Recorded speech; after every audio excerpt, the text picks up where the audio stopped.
We started with a sensor that turned voice and movement into magic. Xbox, play. But something amazing is happening.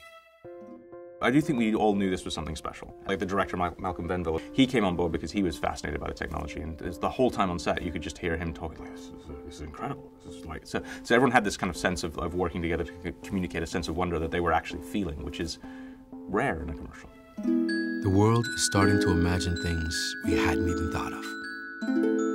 We wanted something that felt timeless, and one of our art directors plays that Pixies track as a lullaby, which is done entirely on a xylophone, to his child, and he started playing it for us, and everyone kind of sat up when we heard the kind of xylophone thing. And then it was just a matter of taking that initial xylophone track and then building it into a kind of much more sweeping classical piece.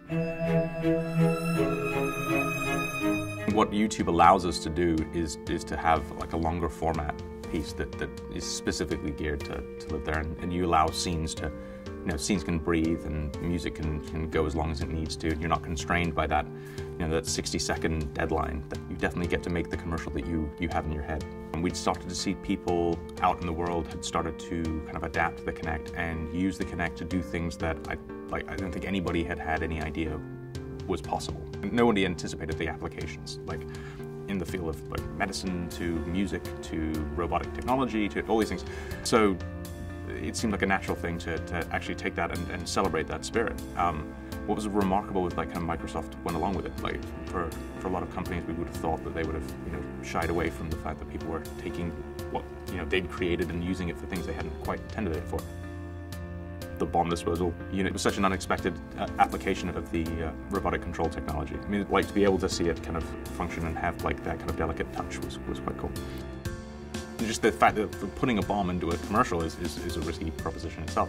Seeing all that kind of come together and seeing how, like, just looking in the monitor and seeing how beautifully everything was shot, you did realize that this was going to come together into something pretty special.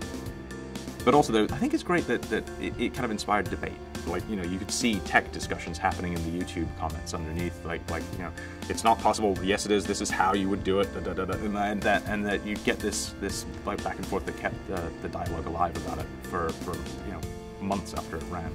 You know you've made an impact. You know you've created something that has energy around it, and that's I think the most important thing is like. Better than seeing people just say, yeah, I love that spot, or like, what's the music? Seeing people actually begin to engage in a debate and knowing that you've provoked thought, and that's really cool. And to see that happening in real time that's really special. I think the lesson that we took from this was, we found something that people were already passionate about, already doing, right? And then we created a commercial about it, and then that led into social media of people like reacting to it, and if you can then respond to that, then you really do have a conversation going with your audience. So.